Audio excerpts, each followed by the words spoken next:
बायकोच्या चॅनलवर मी बनवलेले एक संडे स्पेशल रेसिपी। चला आज बनवत आहोत आपण कलेजी मसाला। आपण घेतले लसूण, मिरची, कोथिंबीर त्यांना चांगलं असं ठेचून घेतलं आहे। आता कढई ठेवली आहे गॅसवर, त्याच्यामध्ये 3 चम्मच तेल टाकल्यानंतर आपण त्याच्यामध्ये कांदा ॲड केला आहे, चांगला असं परतून घेत आहोत। आपण बनवले हिरवा मसाला त्याच्यात टाकला आहे, त्याच्यानंतर आपण टोमॅटो ॲड केला आहे त्याच्यात। तो चांगला शिजून झाल्यानंतर आपले घरातले मसाले त्याच्यामध्ये ॲड केले आहेत, त्यांना चांगलेसे शिजवले आहे। त्याच्यामध्ये थोडं मीठ टाकलं आहे आपण।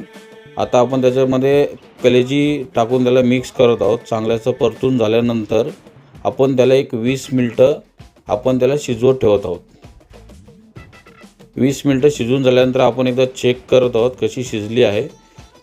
सध्या आपली कलेजी 75% शिजली आहे। त्याच्यामध्ये आपण लिंबू ॲड केला आहे, वरून आपण कोथिंबीर ॲड केली आहे। परत एकदा आपण त्याला एक 5 मिनिटं त्याला आपण शिजवत ठेवणार आहोत। 5 मिनिटानंतर आपण ढाकण काढल्यानंतर आपण परत एकदा आपण परतून घेतला आहे, चेक केलं आहे, चांगलीशी शिजली आहे। आपण त्याला आता स्ट्रेक्चर आणि प्लेटिंग करणार आहोत। प्लेटमध्ये ठेवला आहे, तुम्ही पण एकदा ट्राय करून बघा, चांगली लागते रेसिपी कलेजी मसाला।